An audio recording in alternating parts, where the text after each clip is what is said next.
I still remember the exact moment I pushed open that heavy glass door.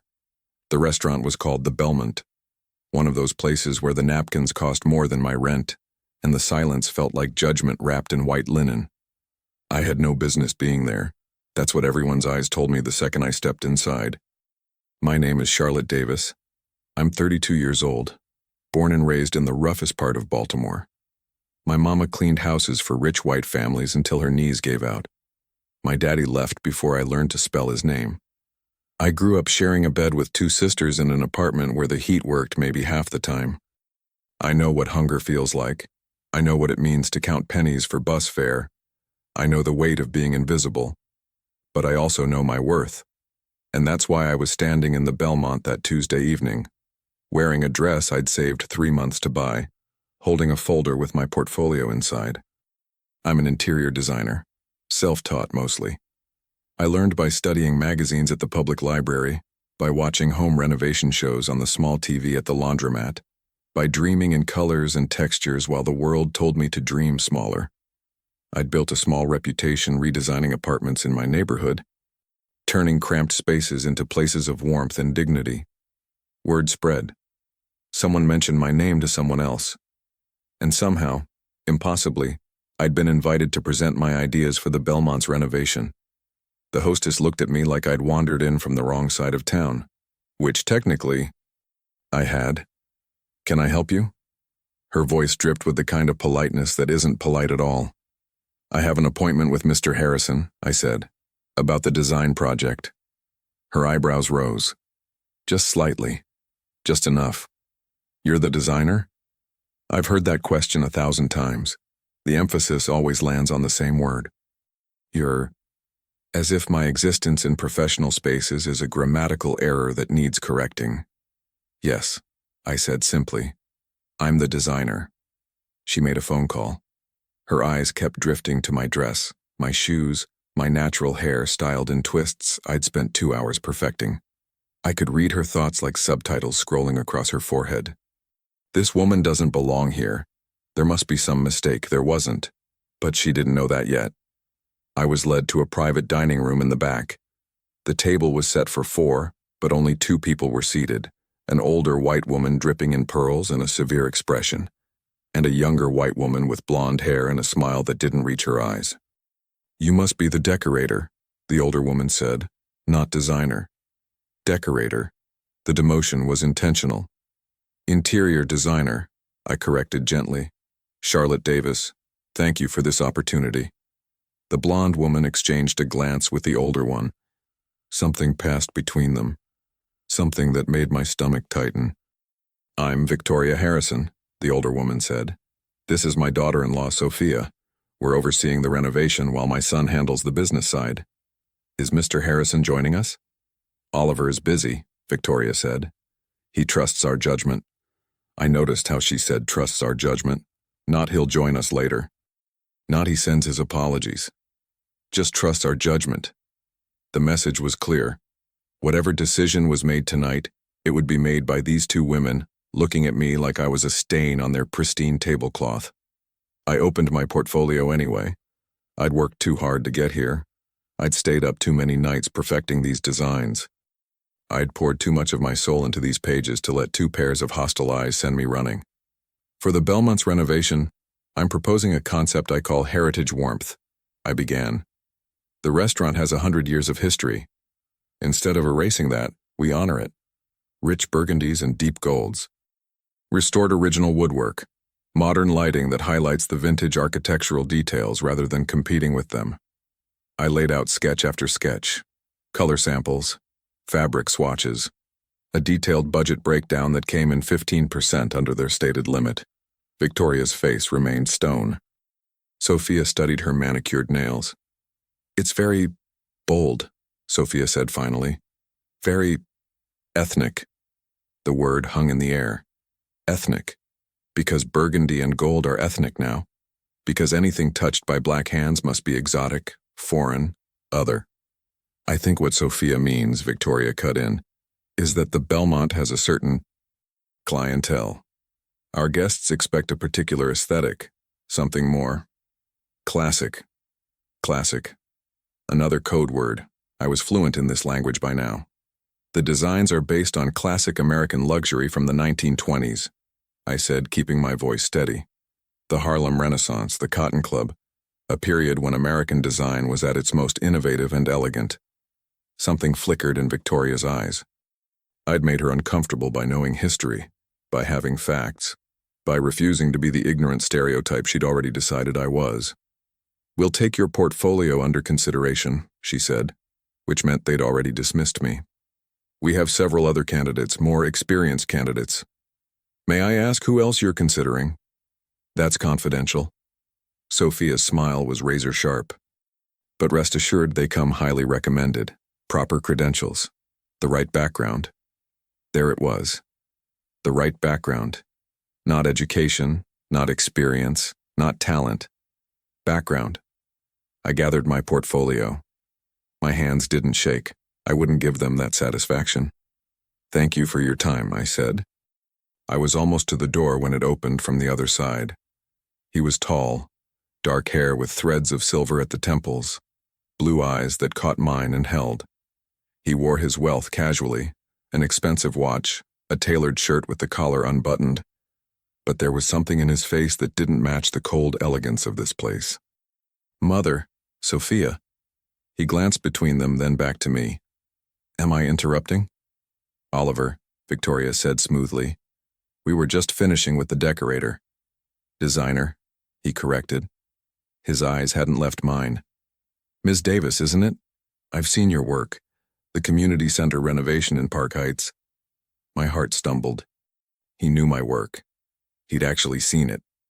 "You know each other?" Sophia's voice had an edge now. "We've never met," Oliver said. "But I make it a point to research anyone we consider for projects. Ms. Davis has an extraordinary eye. Her work with limited budgets is particularly impressive." Victoria's face tightened. "We were just explaining that we're exploring several options." "Of course." Oliver stepped aside, holding the door for me. "Ms. Davis, may I walk you out? I'd love to hear more about your heritage warmth concept." I felt Victoria's glare on my back like sunlight through a magnifying glass. Sophia's jealousy was practically audible. In the hallway, away from their poisonous presence, Oliver walked beside me in silence for a moment. Then, "I apologize for them." "You don't need to apologize for anyone but yourself." He laughed. It was a warm sound, unexpected. "Fair enough. But I know my mother and sister-in-law. They can be unwelcoming. Unwelcoming is one word for it." We'd reached the front entrance. The hostess watched us with barely concealed shock.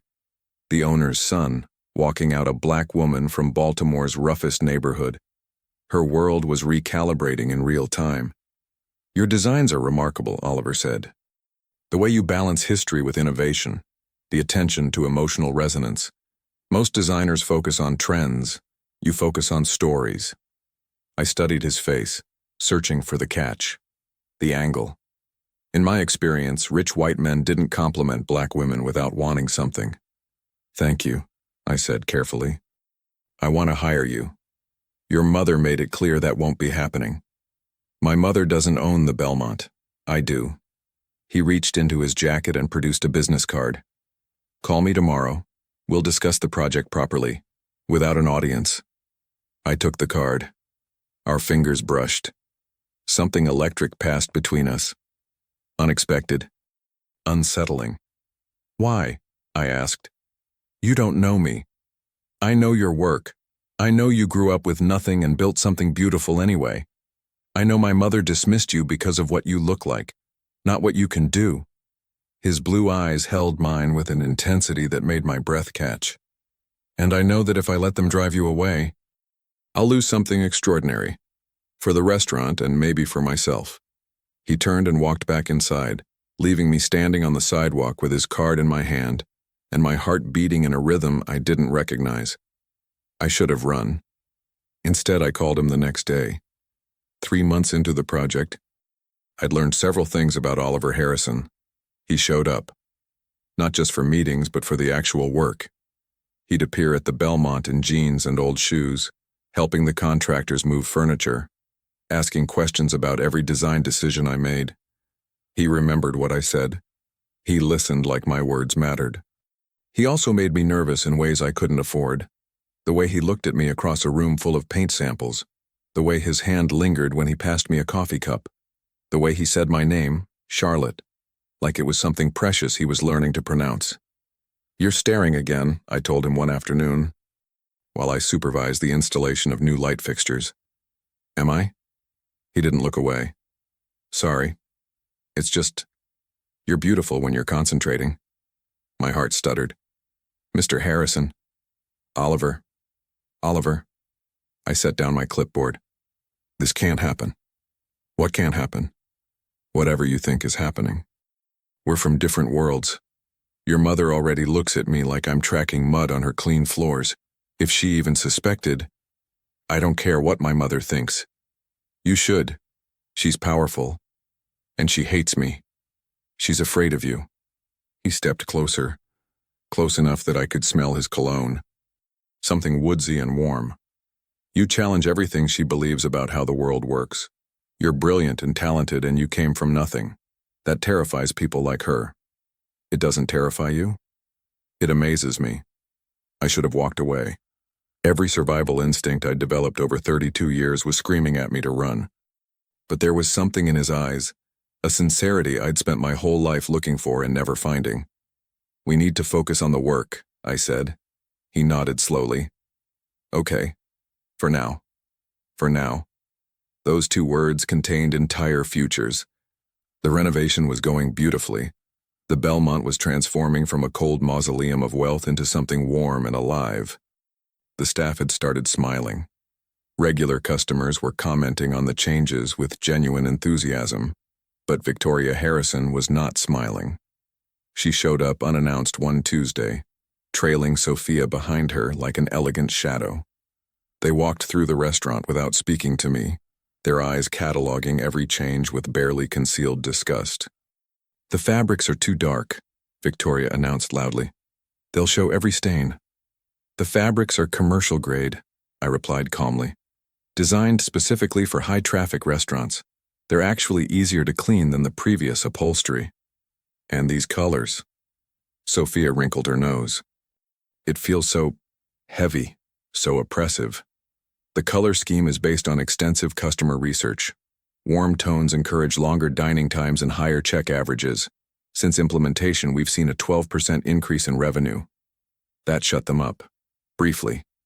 Victoria moved closer to me, lowering her voice so only I could hear. "You think you're clever, don't you? Worming your way in here. Getting close to my son. I'm doing my job, Mrs. Harrison." "Your job." She laughed softly. "Women like you always have another agenda." "What is it? Money? A green card?" "I was born in Baltimore." "I don't need a green card." "Then what do you need? A rich husband? A way out of whatever ghetto produced you?" My hands were shaking. I clenched them behind my back. "I need to finish this renovation, and I need you to step back before you say something we'll both regret." Victoria's eyes went cold. Are you threatening me?" "I'm warning you, there's a difference." She smiled. It was the most terrifying expression I'd ever seen on a human face. "You have no idea who you're dealing with, girl. I built this family's empire. I decide who belongs in our world. And you?" She looked me up and down like I was something she'd scraped off her shoe. "You will never belong." She swept out with Sophia trailing behind. I stood alone in the half-renovated dining room, my heart pounding, my eyes burning with tears I refused to let fall. That night, Oliver found me sitting on the restaurant's back steps, staring at nothing. "Charlotte?" He sat beside me. "What happened?" I told him. All of it.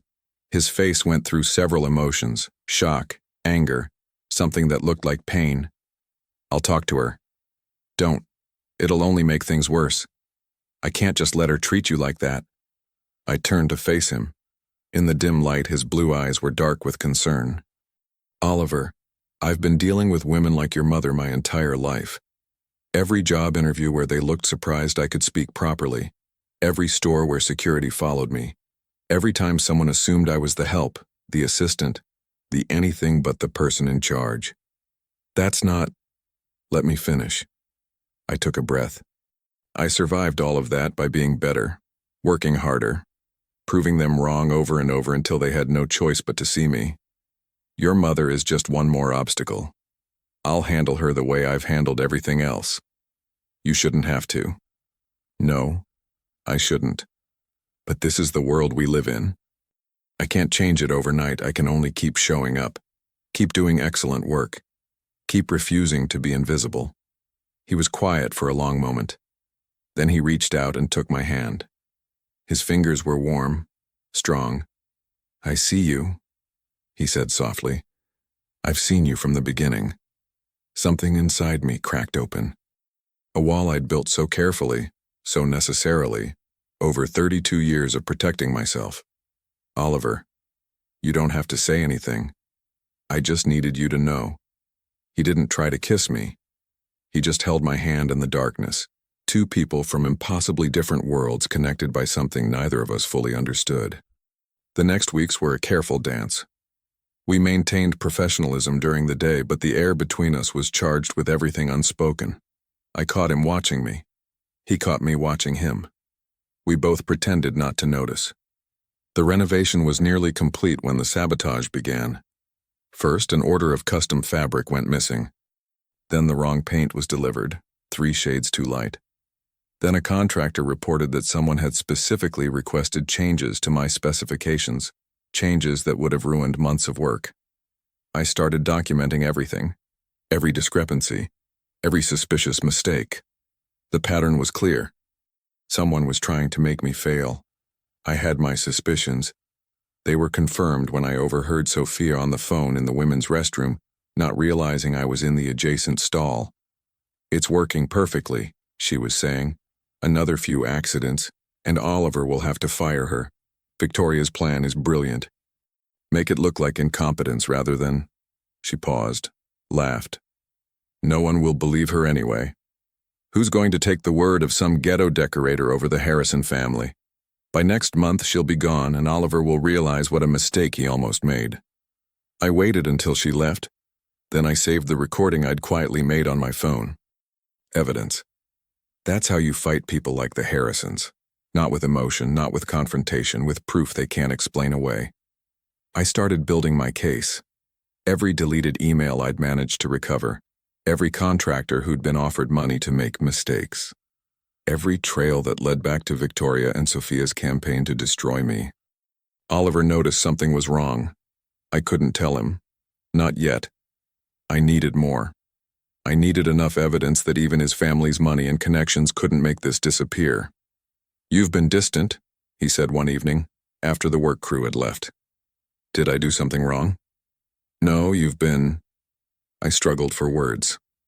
You've been wonderful, more than I deserve. You deserve everything. He stepped closer. Charlotte, I need to tell you something. I've been trying to find the right moment, but there isn't one, so I'll just say it. He took both my hands in his. I'm falling in love with you. The words hit me like a wave. I wanted to run toward them and away from them simultaneously. Oliver, your family. My family doesn't get to choose who I love. I've spent my whole life doing what was expected. Marrying the right kind of woman. That was Sophia's sister, by the way. She died 3 years ago, and I've felt guilty ever since because part of me was relieved to be free of a marriage I never wanted. His eyes were wet. I'd never seen him so vulnerable. You're the first person who's ever made me feel like myself, like the person I actually am, not the person everyone expects me to be. They'll never accept us. Then they don't have to. I'll walk away from all of it. The money, the business, the family name. I can't ask you to do that. You're not asking. I'm offering. He brought my hands to his lips and kissed them gently. You're worth more than all of it, every penny, every connection, every generation of Harrison privilege. I kissed him then, for the first time, standing in the half-finished restaurant that had become something like a home. But in the back of my mind, I knew the storm was coming. Victoria wouldn't stop until she destroyed me. And when she made her final move, I would be ready. The grand reopening of the Belmont was scheduled for a Saturday evening in October. 300 guests, local politicians, food critics, the cream of Baltimore society. My designs would be unveiled to the world, or so everyone thought. Victoria made her move 3 days before the event. I arrived at the restaurant to find 2 police officers waiting for me. "Charlotte Davis?" one of them asked. "Yes?" "You're under arrest for theft. You have the right to remain silent." The handcuffs were cold against my wrists. Through the front windows, I could see Victoria and Sophia watching, their faces carefully arranged in expressions of shock and concern that didn't reach their eyes. At the police station, I learned the details of the accusation. According to Victoria Harrison's sworn statement, I had systematically stolen over $50,000 worth of materials, inflated invoices, and pocketed the difference. She had receipts, bank statements, a paper trail that led directly to me. All of it forged, all of it brilliant, all of it designed to destroy me. I was released on bail. Oliver appeared within hours, his face white with fury. But the damage was done. The story was already spreading. The black designer who'd wormed her way into a prominent white family's business and stolen from them. Every racist assumption, every stereotype, wrapped up in a neat little narrative that Baltimore's elite were all too ready to believe. "We'll fight this," Oliver said, driving me home. "I'll hire the best lawyers. We'll prove you're innocent." "They have evidence, Oliver. Fabricated evidence, but evidence nonetheless." "Then we'll prove it's fabricated." I looked out the window at the city I'd grown up in, the streets I'd walked as a child dreaming of something better. I'd fought so hard to escape, and here I was, being dragged back down by people who couldn't stand to see someone like me succeed. "I have evidence too," I said quietly. Oliver glanced at me. "What?" "I've been documenting everything, every act of sabotage, every suspicious accident. I have recordings, emails, contractor testimony. I have a recording of Sophia admitting the entire plan. Charlotte," he pulled the car over, turned to face me. "Why didn't you tell me?" "Because I needed you to choose. I needed to know if you'd stand by me without knowing I could prove my innocence. I needed to know if your faith in me was real. You know it is. I do now." He kissed me. Long and deep and desperate. "What do we do?" he asked. I smiled. For the first time in days, I felt something like hope. "We let your mother have her moment. We let her think she's won. And then, at the reopening, in front of everyone who matters, we show them who the real criminal is." The night of the grand reopening arrived with unseasonable warmth. The Belmont glowed from within, my designs finally complete and stunning. Burgundy and gold, history and innovation, a story told in fabric and light. Victoria stood at the entrance, greeting guests with a gracious smile that masked her triumph. She'd made sure everyone knew about my arrest. I was the cautionary tale whispered between cocktails. The uppity black woman who'd overreached and paid the price. Oliver and I arrived together. I wore a gown of deep emerald green, a color I'd chosen specifically because Victoria had once sneered that it was too bold for someone of my background. Oliver's hand was steady on my arm. The room fell silent when we entered. 300 pairs of eyes turned toward us. Shock, confusion, scandal. Victoria's smile flickered. "Oliver, what are you doing? She's been arrested. She's not welcome here." "This is my restaurant," Oliver said calmly. "I decide who's welcome. Have you lost your mind? This woman is a thief, a criminal." "She is innocent," Oliver's voice carried across the room. "And I have proof." He nodded to me. I stepped forward, my heart pounding but my hands steady. 5 months ago, I was invited to present design proposals for the Belmont's renovation, I began. From that first meeting, Mrs. Victoria Harrison and Mrs. Sophia Harrison made it clear that they believed I didn't belong. Not because of my qualifications, not because of my work, because of the color of my skin. Murmurs rippled through the crowd. When I refused to be driven away, they implemented a systematic campaign of sabotage, missing orders, changed specifications, deliberate errors designed to make me look incompetent. I pulled out my phone and connected it to the restaurant's speaker system. When that failed, They fabricated evidence of theft and had me arrested. But they made one mistake. They underestimated me. I pressed play. Sophia's voice filled the room. It's working perfectly. Another few accidents and Oliver will have to fire her. Victoria's plan is brilliant. Make it look like incompetence rather than... No one will believe her anyway. Who's going to take the word of some ghetto decorator over the Harrison family? The silence was deafening. Victoria's face had gone gray. Sophia looked like she might faint. I have documentation of every act of sabotage, I continued. Email trails, financial records, testimony from contractors who were offered money to make mistakes. And I have expert analysis proving that every piece of evidence against me was fabricated. I looked directly at Victoria. You thought you could destroy me because of who I am, where I came from, what I look like. You thought no one would believe a black woman from the wrong side of Baltimore over the Harrison family name. I stepped closer. Victoria flinched. You were wrong. I've spent my entire life being underestimated, being dismissed, being told I don't belong. And I've spent my entire life proving people like you wrong, not with anger, not with violence, with excellence, with evidence, with the truth. I turned to face the crowd. I am Charlotte Davis. I grew up poor. I taught myself design in public libraries. I scraped and fought for every opportunity. And I created every beautiful thing you see in this room tonight. Not despite where I came from, but because of it.